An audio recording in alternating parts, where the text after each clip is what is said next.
everybody and some of their furniture and some of their names. And Tom, who I believe is probably in witness protection right at this moment.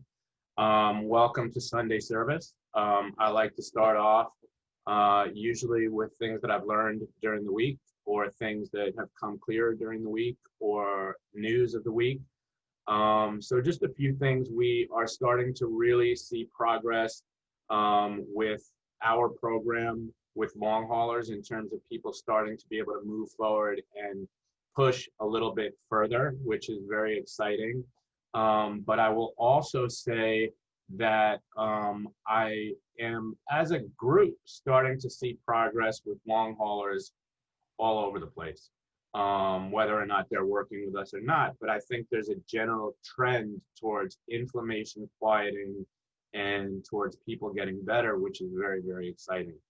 I have a tiny bit of news, which is that we, as of last night, signed a deal to open the first freestanding long hauler rehab and recovery clinic in Manhattan, where we will be able to see people in person and test out our theories. So if you are in New York or willing to travel to New York and hopefully don't have to take a plane or a train to get to us, we will be happy to see you, which is very exciting because, you know, we have a lot of ideas. So far, our ideas have been going pretty much according to plan, but it's very different when you have a patient in front of you and you can see them and listen to them and feel them and measure things and do our own testing. So we hope by, believe it or not, somewhere around the first week of October, we hope to be ready to start seeing our first patients in Manhattan.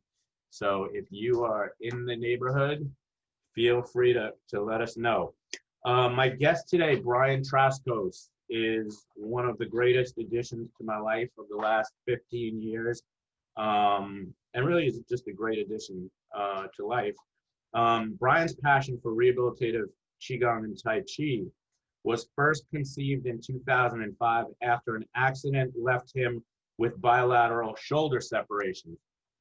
I don't mind telling you that the plan was to draw and quarter Brian, but they only had 2 ropes, so they just separated his shoulders. Traditional physical therapy methods failed to improve them. Motivated to find a better way, he committed himself to the only physical exercise he could comfortably do, Qigong. This gentle yet powerful practice of painless movement, visual focus, coordinated breathing, and mindful muscle engagement yielded surprisingly rapid results in range of motion, strength, and function. Deeply impressed by the experience, he began discovering the connections between the ancient practice of Qigong and Tai Chi and the findings of modern neuroscience. Rehabilitative Qigong and Tai Chi has allowed us to explain the healing properties of this ancient wisdom in a language that Western world can understand. That's the kind of written version. I'll tell you this, Brian is a very powerful individual. He knows a lot about a lot, and it works well together, and he knows how to help people. So without further ado, welcome to the show, Brian Traskos.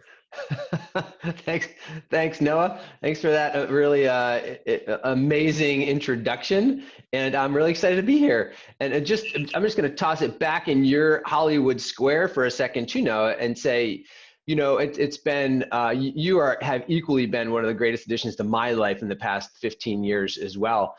So there's a lot of mutual admiration going on there, especially because, you know, I think you don't meet that many people in the world that follow their purpose with as much passion as you do, right? So there's a lot of P's in there. I tried to stick them all in there, but that's one of the most amazing things about you, Noah, and one of the things that draws me to being in your circle and in your life. And so amazing to be here with all of you too, that are living through and healing through a commonality, right, of COVID. And I've been so impressed with Noah's, again, purpose and passion to jump on this and really to help make a big difference in other people's lives. And I think that's one of the greatest gifts we can give other people. So it's so amazing to be with all of you, supporting one another and supporting yourselves through this journey, and potentially here for your family or for other people that you know who are dealing with post-COVID symptoms, long-term. What a great opportunity to heal together. So thanks for having me here, Noah. I really appreciate it. So the title of what we're doing here is, and I love the title that Noah sent out, Quiet the Mind and the Rest Will Follow, right? I think that's what a wonderful topic. And because as Noah and I have been talking about a lot, no matter what, and this isn't just about COVID, but if we just kind of blow this out for a second into almost any chronic disease process, whether it's COPD, IPF, or something non-respiratory specific, multiple sclerosis, ALS, heart disease, cancer, diabetes, any chronic process. What's really interesting is if you go to the diagnostic criteria and of any chronic illness, and you look at the physiology of any chronic illness, what you'll find in the description of every single one of them is the interplay of the autonomic nervous system somewhere. So again, the autonomic nervous system is basically the two parts of our automatic nervous system. One part is the sympathetic, which is fight or flight, and the other part is the parasympathetic nervous system, which is heal and rest, digest. And it's not only, and we've learned so much more about the autonomic nervous system even in the last 10 years, really. I mean, we're learning so much more about this that it's not only about moving from a stress state into a parasympathetic state, but it's really about balancing the autonomic nervous system. Because we know that if you're on the polarity of either one of those, like too much sympathetic, too much fight or flight, too much activity in the sympathetic nervous system is just as damaging and detrimental as too much parasympathetic. Too much depression, I'm not going to say too much rest, but too much depression, too much lowering of systems it's just as detrimental to be on either side. So really a lot of the work is to balance the autonomic nervous system, bringing things back to the center, back to the middle, because we know that's where our physiology operates best. And in the Western world, we call that homeostasis. Which is interesting because in the Eastern world, they call that Tai Chi. That's actually what Tai Chi is. Tai Chi is more than just a exercise and movement form. Tai Chi is actually a philosophy of not only how the universe operates, that the universe is always in balance, but how our physiology is meant to operate. Our physiology is meant to be in balance. Just the right amount of sympathetic, just the right amount of parasympathetic, so that all of our organ systems are working in correlation and a combination and cooperation with one another, so that our heart and our lungs and our brain and our liver and our intestines are all speaking the same language, playing the same tune at the same time. That's kind of the way we like to think about it when we come from this Eastern philosophy of Qigong and Tai Chi. And one of the interesting things is that the practices of Qigong and Tai Chi, so what most people think about when they see someone practicing Tai Chi, these slow fluid movements and the coordinated breathing and the mindfulness, all of those practices were created thousands and thousands and thousands of years ago specifically to balance the autonomic nervous system. And so that's what they do very, very well. And even if you look at that Tai Chi symbol, it's all about balance. So when we take on this process, part of it is about, quieting the mind, which is what we're doing, we're talking about here today. And, so let's just talk about that for a moment. From a Western perspective, when we think about the mind, we often think about thinking, don't we? I mean, I think that's like just a default. We go to that. Oh, so what's the mind doing? When we talk about the mind and the body, it would tell you that we don't actually believe or think that there's one thing, right? We think that there's two things. We think we have thoughts and we have a body, but they're not the same thing. And from the Eastern perspective, they are the same thing, actually. There's not a differentiation between mind and body. That split never happened in Asia the way it did in the Western world. So the way the Eastern philosophies look at mind, when we talk about quieting the mind, is actually three minds that we experience as humans. We have a body mind. So the body mind is the sensations that we experience in our physiology and our actual physical body that bring information into our consciousness. So it's kind of like what we're aware of. So what physiology that we have, what sensations are we experiencing that bring information to our consciousness so that we can make a decision about it. So mind is really about information. So the body carries certain information and brings certain information into our consciousness. Is that making sense so far? Just kind of by like a show of hands. How are we doing so far, everybody? Making sense? Okay, cool. I want to make sure I'm not, we're all on the same page. And Noah, let me know how, if people have questions, I'm happy just, unmute and ask a question. I like to have these be really interactive and back and forth. So I'll let Noah and Beth kind of moderate, but I'm open to having conversation and discussion or jumping in and having questions and discussion around this. Okay, so we have the body mind. Now, we also have the mental emotional mind. So in the Eastern perspective, mental emotional are they're the same mind. It's not like we have emotions and thoughts. Emotions are thoughts, actually. Thoughts are emotions. Emotions are actually, if you think about it, are a combination of our body information plus our thinking gives us emotions. That makes sense? Because our emotions, we feel them in the body. Our emotions have body sensations associated with them. And then when we label those body sensations with thoughts, then we end up with emotions. But from an Eastern perspective, we talk about the mental emotional mind, Whereas step back for a step, whereas the body mind energetically is represented in the body around the abdomen, around the gut. And just as a side note, now we know that there are millions and millions and millions of receptor sites in the gut that carry neuropeptide information, or what we call the molecules of information, up into our consciousness. So the gut is filled with neural receptors and filled with neurochemicals. It's actually, the gut is the largest collection of nerves outside of the central nervous system. So the body mind is really kind of oriented kind of in the gut, if you want to think about it like that. Now, the mental emotional mind, according to Eastern philosophies, is the heart and what we call the cardiac plexus. And there are also millions of receptor sites around the heart with neurochemicals. We also know from the Institute of Heart Math and other research that the brain actually follows the electrical rhythm of the heart, not the other way around. So the heart actually tells the brain how to operate.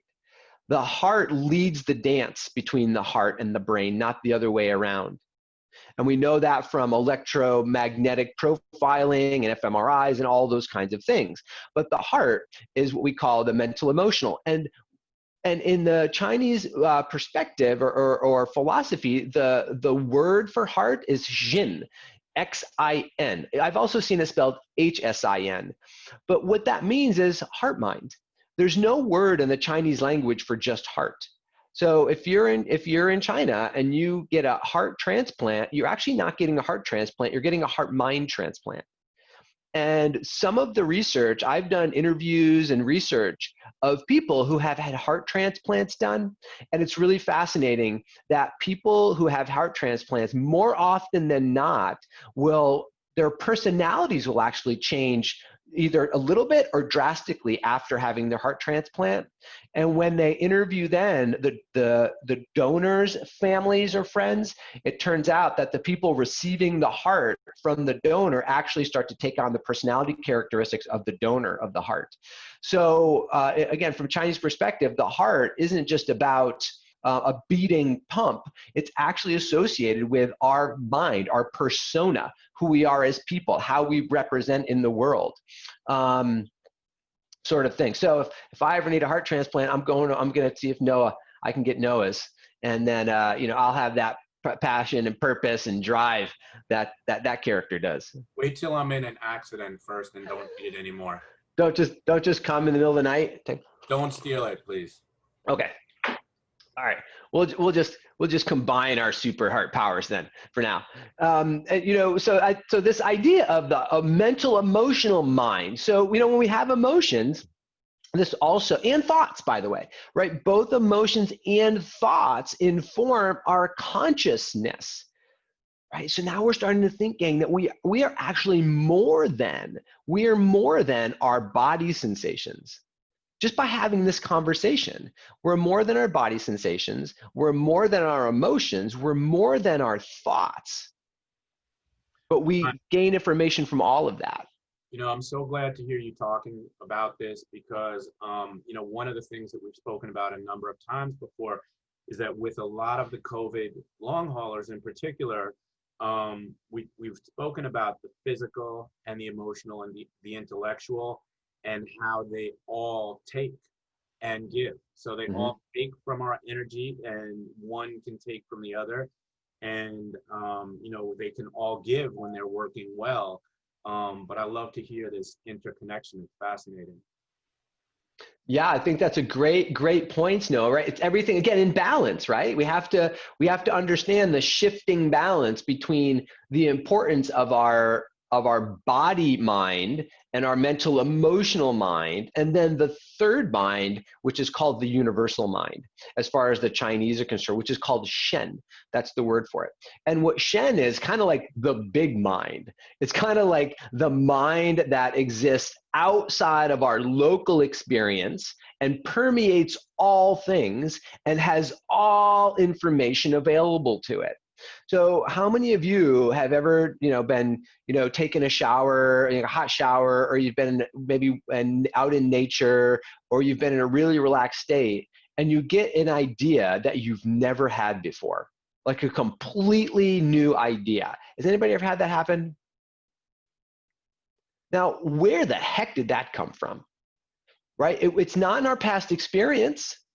We didn't just read it in the newspaper or something. So where did it come from? That came, what the Chinese would say is that comes from the universal mind, or from the Tao, from the great spaciousness, the great everything, the one, the Wu Ji, that contains all of the information that was ever available and ever will be available in the universe, in the existence of time, or whatever it is, right? That there's a universal mind that we all have the capacity to align ourselves with and tap into.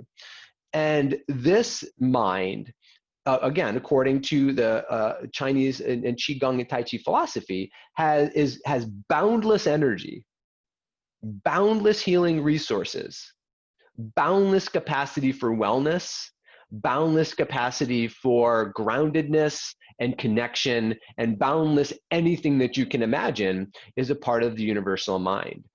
And so when we understand that we have a physical local experience in our body mind, we have a local but non-tangible experience with our mental emotional mind, and we have a non-local, non-tangible experience with the universal mind. That we're living on three planes of existence simultaneously as people, and all of these sources of mind feed our consciousness in order to make choices and make decisions about how we want to use our life, or heal our life, or heal our physical body, or heal whatever it is that we have going on. But this is what it means to be human, to be able to live on all three levels. And the opportunity to find balance in that is really important. So when we talk about quieting the mind, this is so pertinent to balancing the autonomic nervous system.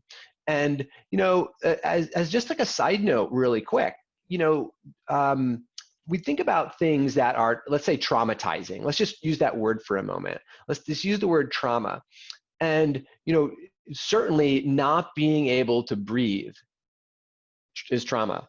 Certainly being placed on a ventilator is traumatic, right? These are things of trauma. Having life-threatening illnesses is traumatic, right? So all these things are traumatic in nature, as well as all of the other host of things that we could put in this bag in terms of being traumatic. And, a lot of the old theory around helping people heal trauma was dealing with the specific traumatic memories. And what we now know from science and from research is that that is actually secondary to balancing the autonomic dysregulation that goes along with having trauma. In other words, like balancing the autonomic nervous system has to happen first before anything else can be dealt with effectively. And that's the power of what we're doing here today, is coming up with some ideas of how to actually do that from an Eastern perspective. So we talk about quieting the mind. So if we're going to quiet the mind, that means we need to quiet like all three minds, right? I mean, because this is what we're dealing with. How do we quiet the body mind? How do we quiet the mental emotional mind so that we can access the quietest mind of all, which is the universal mind? Because that's where the boundless energy of healing occurs, is in that spaciousness of what we might call the natural, universal, or the quiet mind, which is just a blank canvas of a deep experience and a wellspring of healing. And I'd love to be able to walk you through a practice today where we actually have a practice of experiencing that.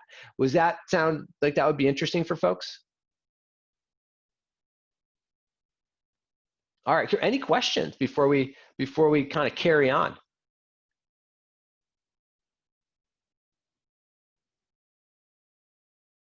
Anybody got anything? Noah, Beth, anybody?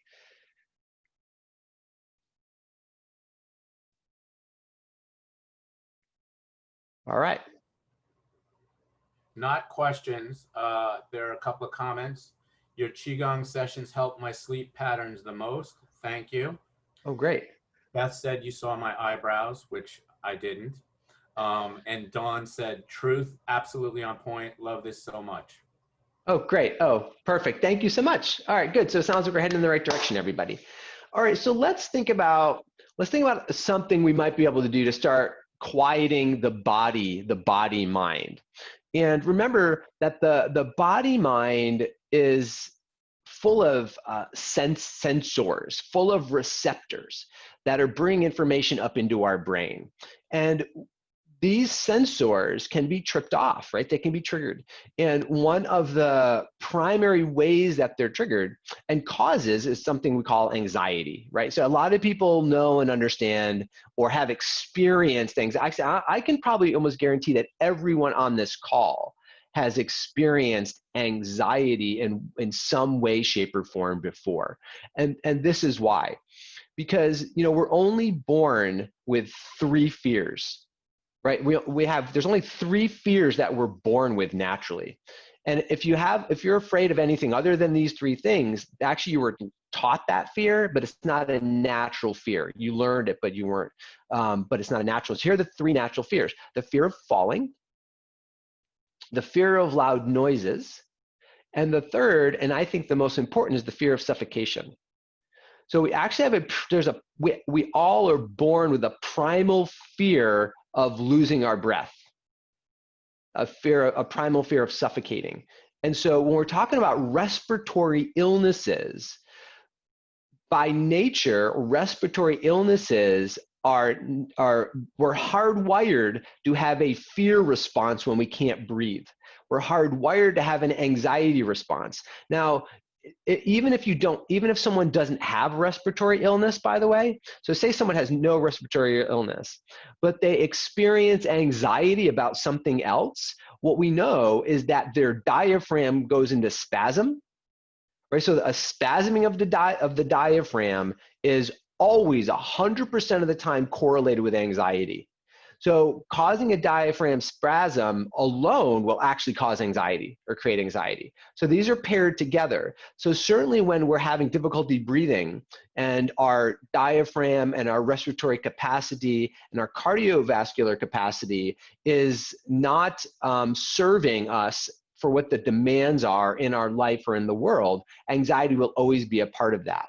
So in some ways, we're kind of fighting a bit of I'm not going to say an uphill battle, but there's a constant present source of anxiety that people will experience simply when they have respiratory illness. And it goes along with that lack of capacity of the diaphragm. Is that making sense?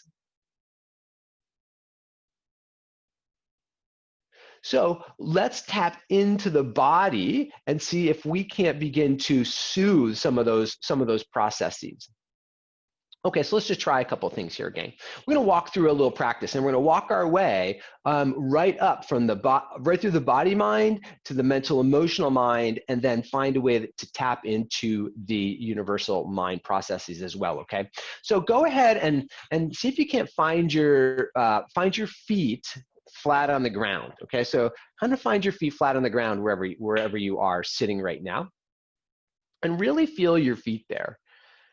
You might even, if you can, just gently rock and push down through your knees so that you feel a little bit of weight go down into your feet.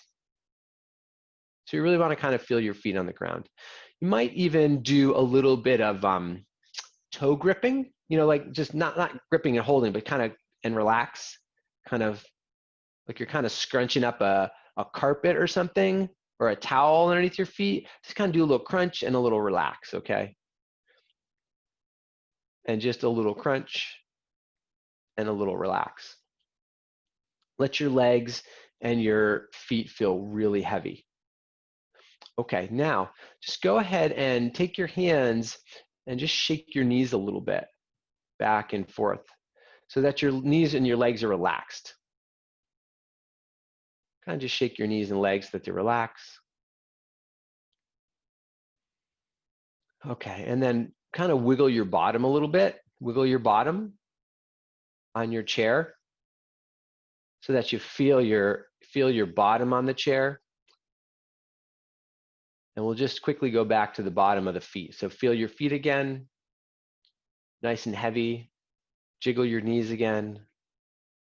Wiggle your bottom a little bit. So you feel like you're really settled down in your chair.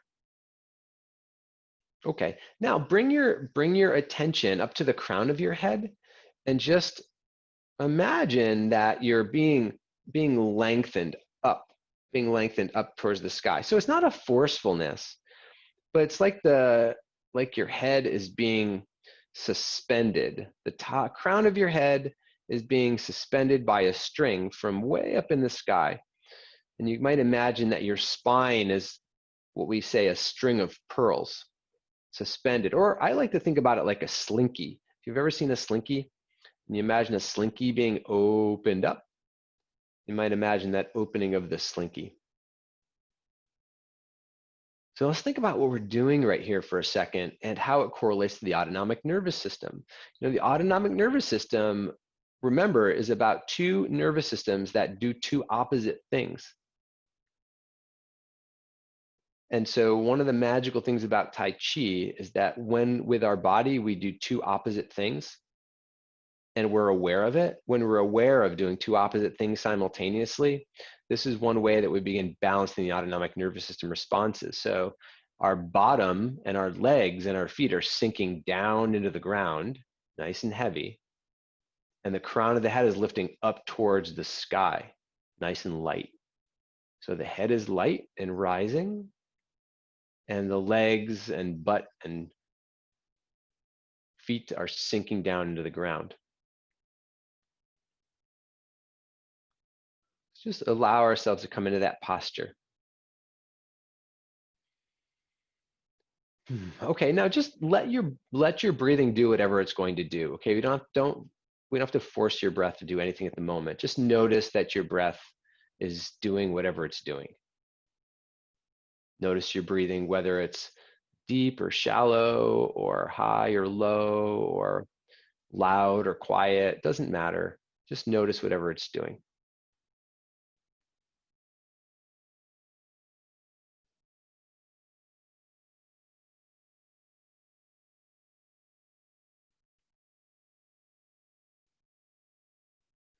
Okay, and then let's take your hands and rub your hands together just a little bit. Do a little bit of hand rubbing. Imagine just warming up your palms. And if we can now, take your fingers and just kind of tap your fingertips together. You're stimulating your fingertips. And just notice how that feels. So feel into your fingertips as you're doing a little tippy here. Okay, good. Let's take those tips, just bring them up to the top of your head. Just tap right on the crown of your head. Just nice little gentle tapping. Good, and then hands come down, just tap over top of the eyebrows. Let your breath do whatever it's going to do. And then tap on the temples.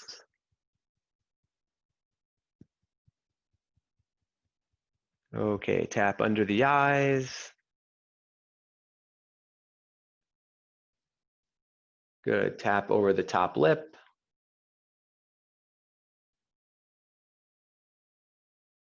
Tap on the chin.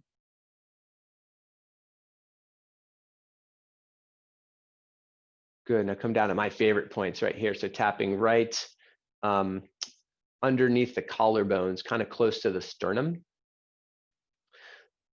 These are what we call the kidney 27 points. The name of these points is called Elegant Mansion. I just love these spots. This spot is really fantastic for releasing anxiety. So kind of remember that one. Okay, let's go down a little further. So tapping right in the center of the chest. Okay, I'll kind of just stand up a little bit so you can see where we are. So you stay sitting, but tapping a little bit right in the center of the chest. Call that the conception vessel points. Okay, now come around and tap on the ribs right here on the sides. I call these the monkey points. Imagine that you're a kind of a monkey.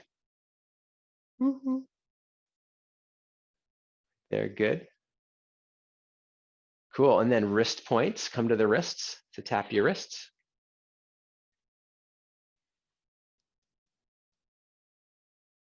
Good, and then you tap what we call karate chop points.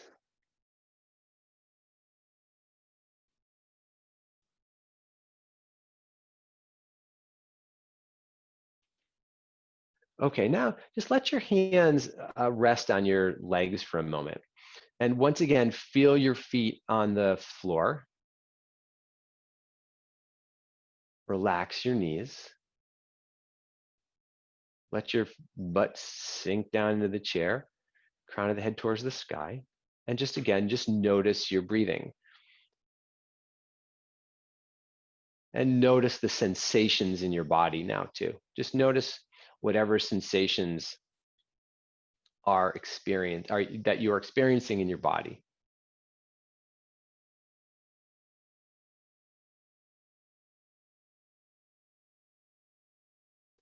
Okay, let's do this again. Go ahead and rub together again. We do that same little circuit, okay? So rub hands together.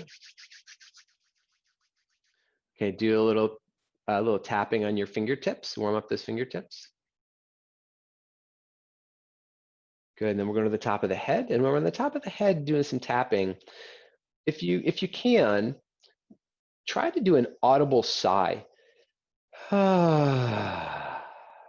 Make it audible if you can.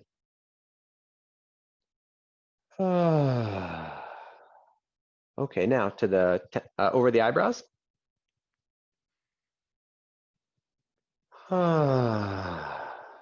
Another audible sigh.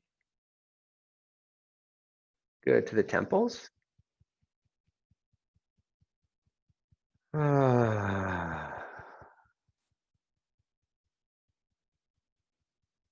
Under the eyes.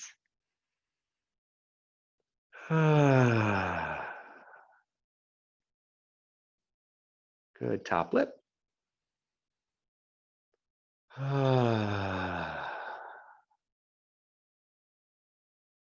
Chin.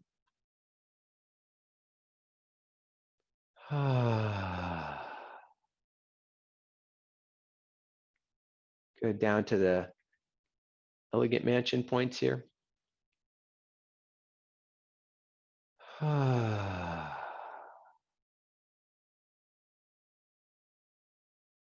Good, right over the sternum.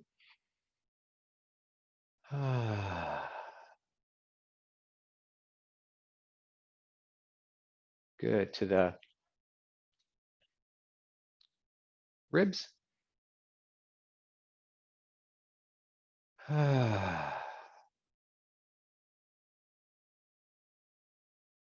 Good. Wrist points.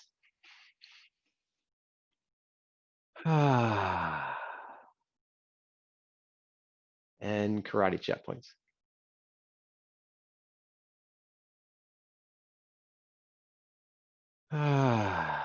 Okay, just let your hands rest on your knees. And just notice what information that you are receiving from your body, mind, from your body. I'd be curious what sensations people are experiencing. You take a moment and just kind of pop something in the chat. Let us know what sensations you're experiencing in your body.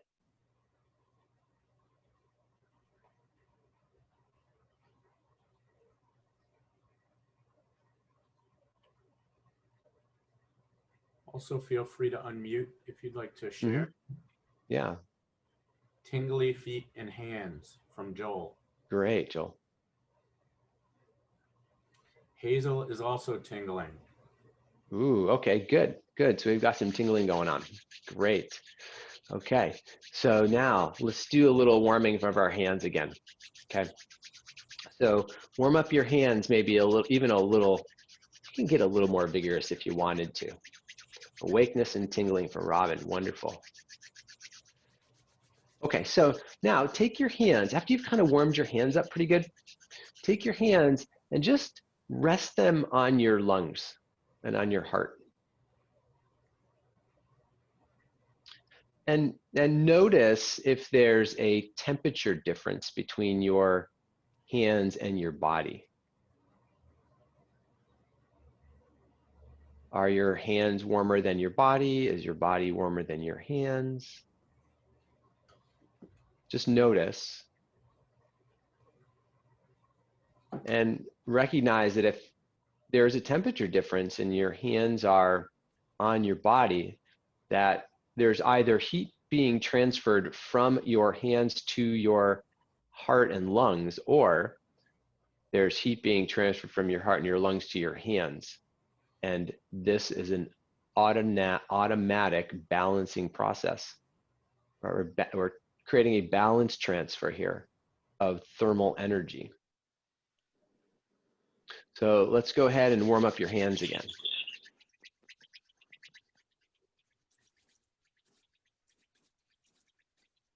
Warm them up good. And once again, place your hands on your heart and your lungs. And as your hands are on your heart and your lungs, imagine if you could energetically connect between your hands and your heart and your lungs. And imagine if you could energetically send a message into your heart and your lungs. And the message would be something like, you know what? Boy, we've been through it together, haven't we? And I know you're doing the best you can.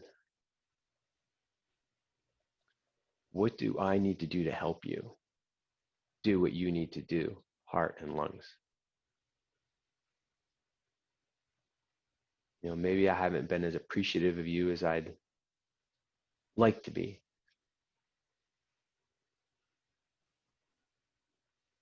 But I know that you're doing all you can. And I'm thankful for that. Or whatever language that it would work for you. In terms of appreciating at least these parts of us, our heart and our lungs, not just for what they're doing mechanically, but what they're doing for us in terms of emotional capacities. Okay, now let's just warm those hands up again. Let's take this one step further. So as you're warming up your hands, feel your feet on the ground, feel your bottom in the chair, feel your head rise up to the sky, And just slowly separate your hands just a little bit. Just slowly separate your hands just a little bit, about an inch. And then imagine if between your hands you have a small ball, a small spongy ball, and imagine just kind of squishing that ball and opening. It's a squishy, elastic ball, so you can compress it, and then it expands. And bring all of your awareness into that space between your hands. And you can even imagine kind of rolling that ball a little bit, rolling it one way and rolling it the other way.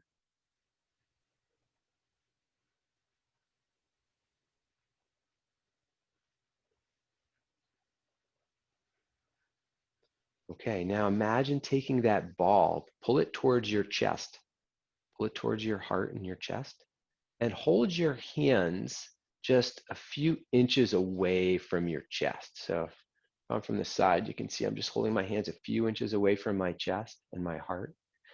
And imagine now kind of you have almost like two balls here, or two cushions or something. And as you gently push in towards the chest and then let the hands spring away, feel into that space between your heart and your lungs and your hands. And bring all of your awareness into that space,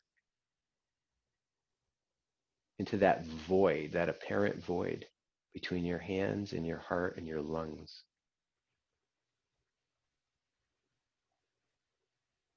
And fill that space with an intention of healing and gratitude and peace.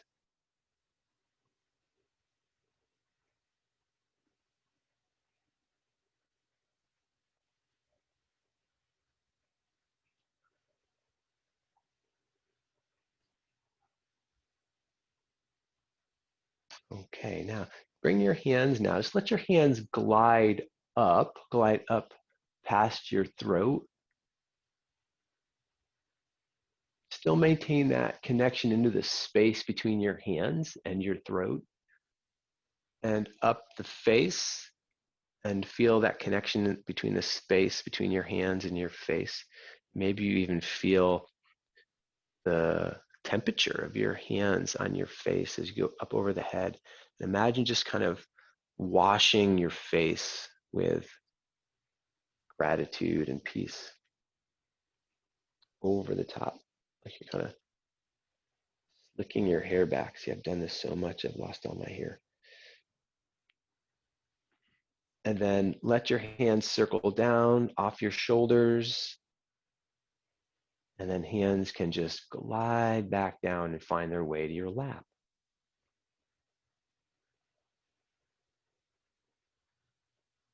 Okay, find your feet on the ground, knees relaxed, tail settled, crown of the head lifted. It's okay to have back support if you'd like it. Now we're going to enter or address the universal mind with a meditation. So this meditation, we're going to use a phrase for this meditation, a phrase coined by Gandhi, at least the beginning of the phrase, which is become the change you wish to see. Become the change you wish to see. You could do this with any phrase, but we'll use this one. So what I'd like you to do is imagine pulling up on the movie screen of your mind. Visualize the word become. See the word become flash in front of your eyes.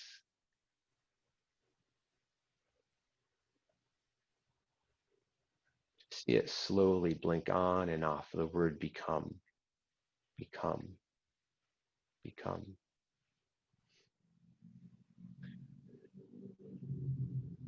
Now shift your attention just slightly to the right and see the word the. Become the. And focus on the word the. See it flash on the screen of your mind. Become the.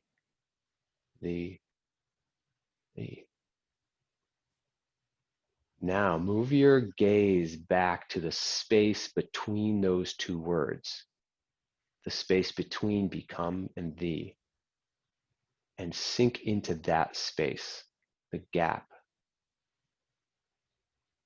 Sink into the gap between become and the.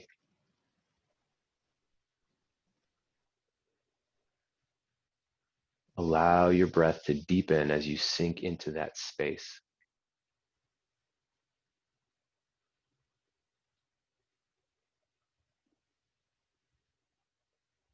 Now, shift your attention back to the word the again. See the word the flash on the screen of your mind.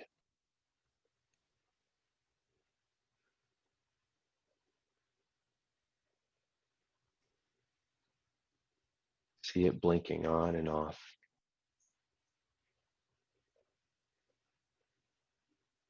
And now shift your attention to the next word, change. See the word change blinking on and off in the screen of your mind.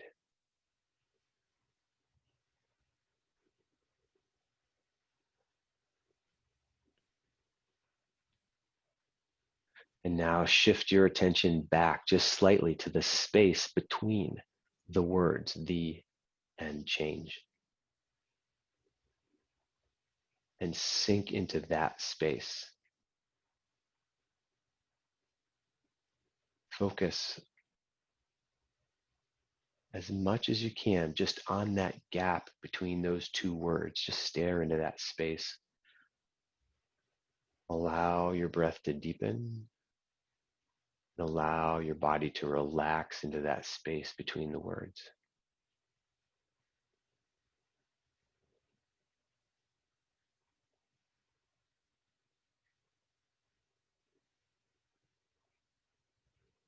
Now bring your awareness to the word change again. See the word change flashing on the screen of your mind.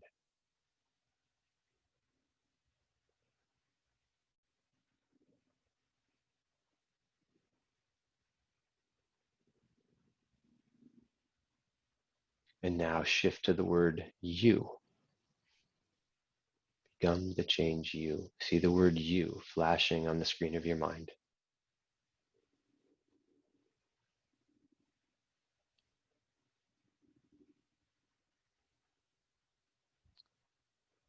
And now shift back to that space between those words, change and you. Sink into that space. Sink into that nothingness.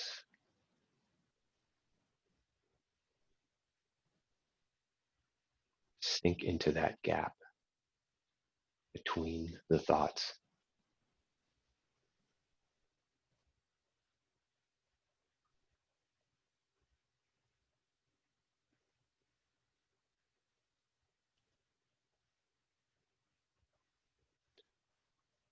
Now shift your attention to the word you again. See the word you flashing on the screen of your mind.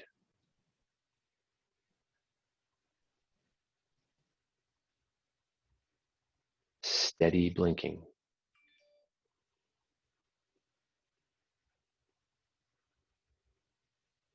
And now shift your attention to the word wish. You wish. See the word wish blinking on and off on the screen of your mind.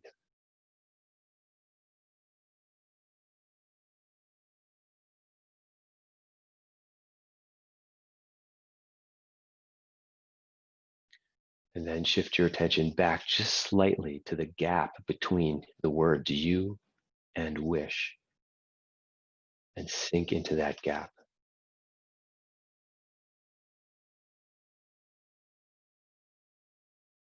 Allow your consciousness to settle in that space. Allow your body to settle in that space.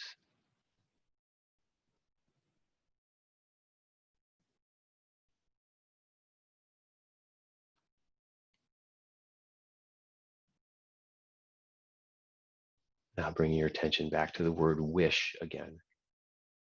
See the word wish flash on the screen of your mind.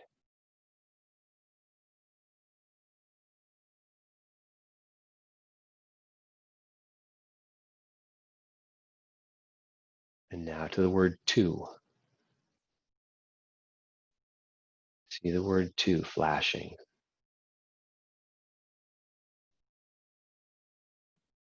And then bring your awareness back just slightly to that space between the words wish and to. And once again, sink into that space. Let your breath deepen into that space.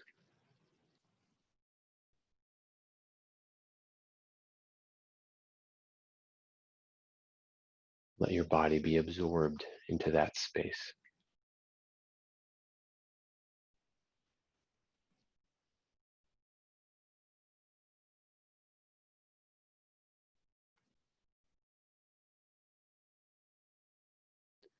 Now bring your awareness back to the word to again. See the word to flashing in the screen of your mind.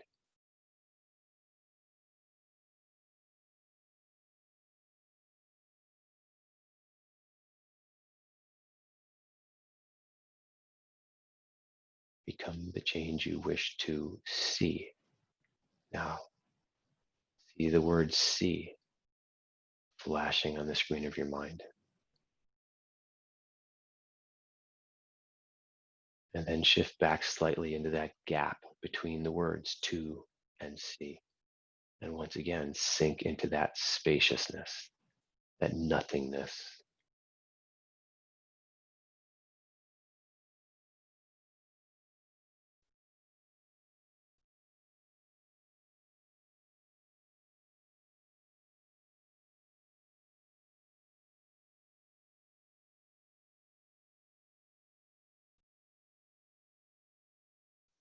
Come out again and see the word see again flashing on the screen of your mind.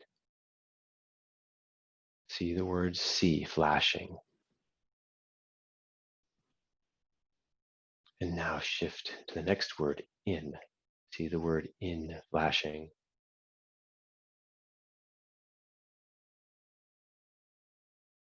And then shift back to that space between the words see and in, and sink again into that void, the space between the words, the space between the thoughts.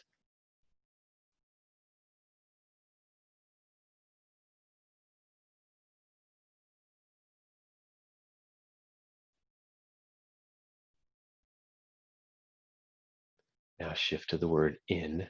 See the word in again flashing.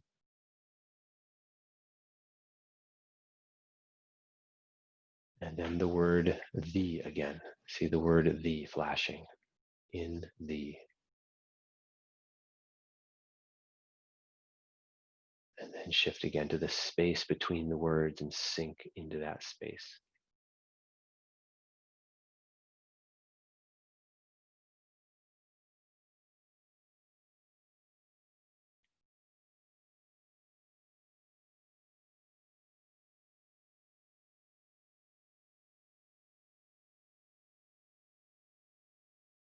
Now see the word the flashing again.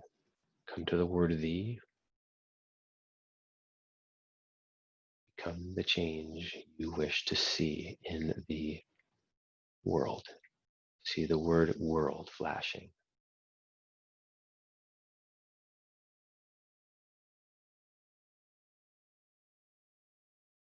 See the word world flashing.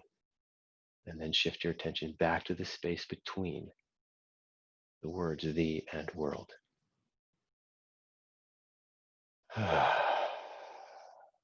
Sigh, exhale, sink into the space between the thoughts between the words, between the emotions, between the sensations.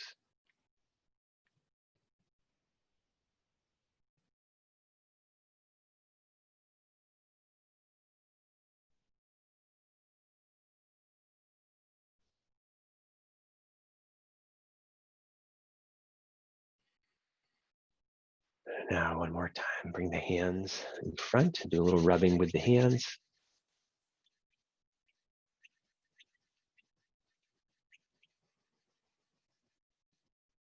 Bring hands to the heart.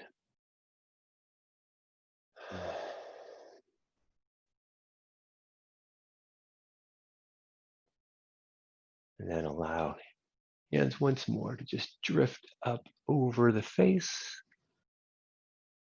Thinking inhale as the hands drift up over the top. And then thinking exhale as the hands come back down.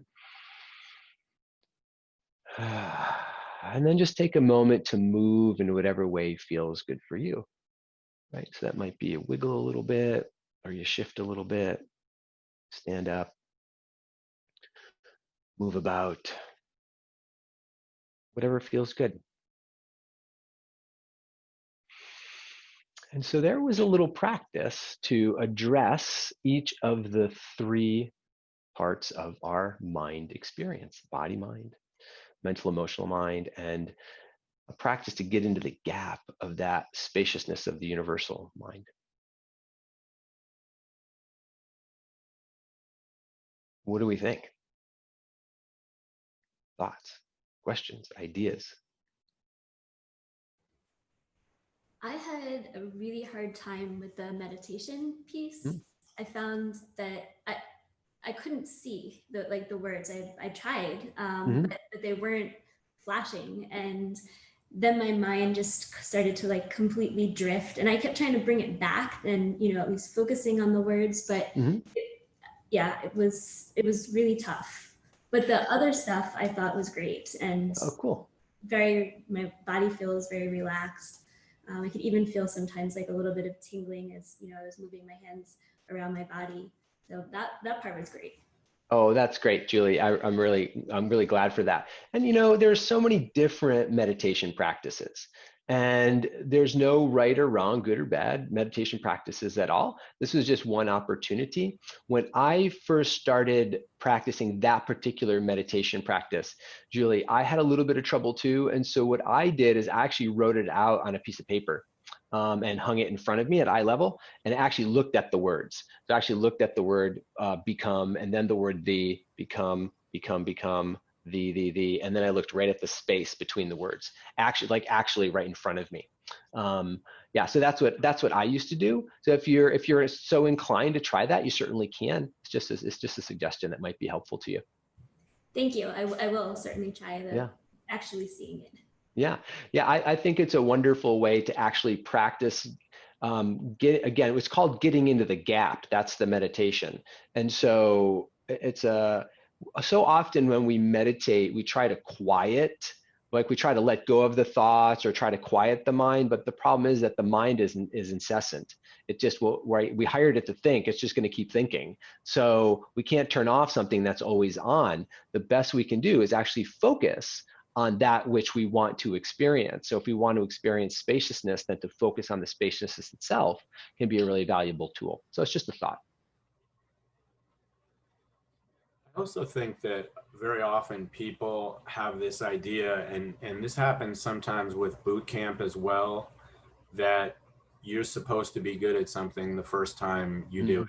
And that is completely not true at all.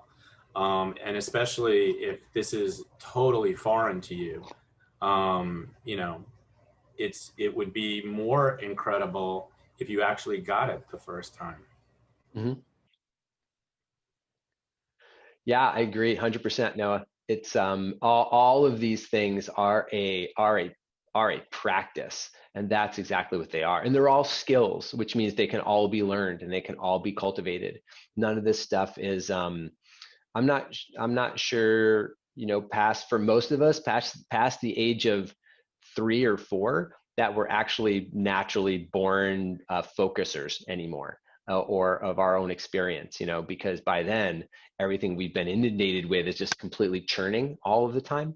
But these are skills we can learn. So here are great. some of the comments. I feel more calm and heart rate has returned to normal.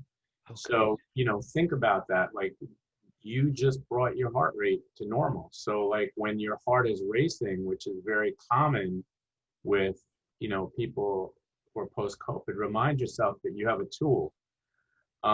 More relaxed, feel my energy going down from head where I had tension to lower in my body. Back pain is gone, neck pain is gone, warmer in my body, energy going out from inside my body to the outside. So Martha had like a religious experience almost. It's great. My head kept wanting to drop as I did that practice. And I don't know about you, Brian, but I say when you feel something like that, go with it. Sure. Let your body do what it wants. Thank you so much. That was amazing. Love this. More, please. Would love to end every Zoom with meditation, and we can do that. Totally relaxed. I lost tension I didn't know I was carrying. I cried when I put my hands over my heart and lungs. That was very powerful to talk to those vulnerable areas of my body that I'm concerned about. I got chills as I just read that. I have to tell you, during the meditation, I sunk into the gap so much that I was sinking forward. I became so relaxed, I felt like I was barely breathing. I would love to do more of this. I felt tremendous pressure in my head and heart, had a burning in my throat and metallic taste. For some of it, it felt like I had forgot how to breathe and had to prompt breath. Where can we find more of this? This is so necessary, at least for me. My autonomic nervous system is so out of balance, and I've been doing Headspace 10 minutes a day, and that has helped me see my drifting thoughts drift away and come back to the meditation. Yep, I just missed the dinosaur tail is all. What wonderful comments. I'm actually emotionally moved as well, and got chills too with those comments. I think what we want to remember is that we have the capacity. Number one, the first thing we want to remember is that our bodies have the capacities to heal, no matter what's happened to us. Your body actually loses 1 million cells a second. Every second, 1 million cells die in your body and are reborn again. That's a statistic from what we call cellular apoptosis. And so we are never the same body. We never have the same body from second to second. We're literally 1 million cells turn over every second in our bodies. So at the end of the day, 10 to the 11th power, I don't know how many, what is that, with Googleplex? I'm not sure. I don't know what that word is, but that's how many cells in your body turn over every single day. Our bodies are always healing. Our bodies are programmed to heal themselves. And so the idea is that when we can get out of our own way and basically just take the brakes off and allow our bodies to heal, and we can do it with these simple practices of reducing tension and guide our own healing, we have the power to do that. We have the power to alter our own physiology through our intention and through our practice. And I think we always have to remember that the disease doesn't control us. Our bodies don't control us. We have the capacity to consciously shift our physiology with these practices.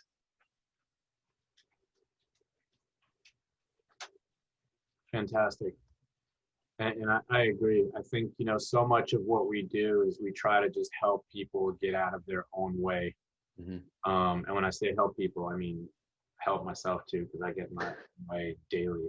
But it's like that's the key, because I'm a believer too that the body wants to heal. The body is always on our side, and we have to provide it with the tools and try to eliminate some of the deterrents. Well, that's great. Nikki says, she used to do some yoga before COVID, but finds that Qigong and Tai Chi are very healing, conditioning without knocking myself off balance. Thank you. You're welcome. And this is a conversation that Noah and I have had back and forth, and why we feel like Tai Chi and Qigong are such valuable tools for the post-COVID reality that people experience is because they are so gentle and so powerful. And so we just did a practice without moving from our chairs and not expending so much energy that we deplete our reserves, but we're actually fostering and activating our healing systems without taking anything away. Brian, thank you so much for being here. That was fantastic. Yeah. I will say to everybody, think about your budget for the rest of the day and think about where this falls into it, and act accordingly. And tonight at 7, we have another meeting. Lori Nadell and I, Dr. Nadell, will be leading, and you're all welcome to go and attend. And for those of you that came in late, just to let you know, we just signed a deal overnight to open the first freestanding post-COVID long hauler center in New York City, and we should be opening our doors in the next week or so. Got to paint it, of course, and put up the art to make it right. And I just want to say, Brian, thank you so much. Brian's a powerful being. You know, I believe he's probably somewhere between wizard and sorcerer. And I'm so grateful and appreciative that you took the time with us. And have an awesome Sunday, everybody. Thanks for thanks for having me, Noah. And it's wonderful to be here. I'm so appreciative. And congratulations on the center, man. I know we're going to do some amazing things to change the world and make it a better place for a lot of people. So thanks for having me here, everybody. Have a great Sunday, everybody. Have some fun. Enjoy. Thank you. Thank you. Thanks, Brian. Thank you. We'll Bye. talk.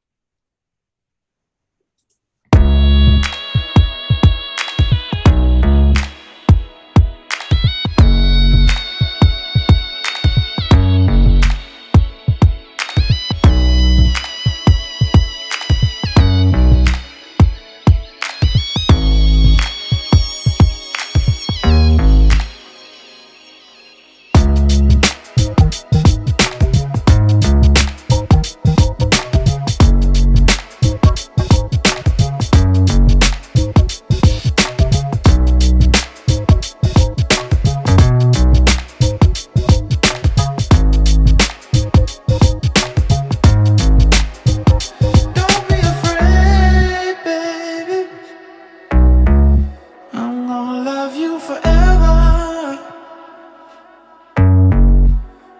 Have no fear, baby. I will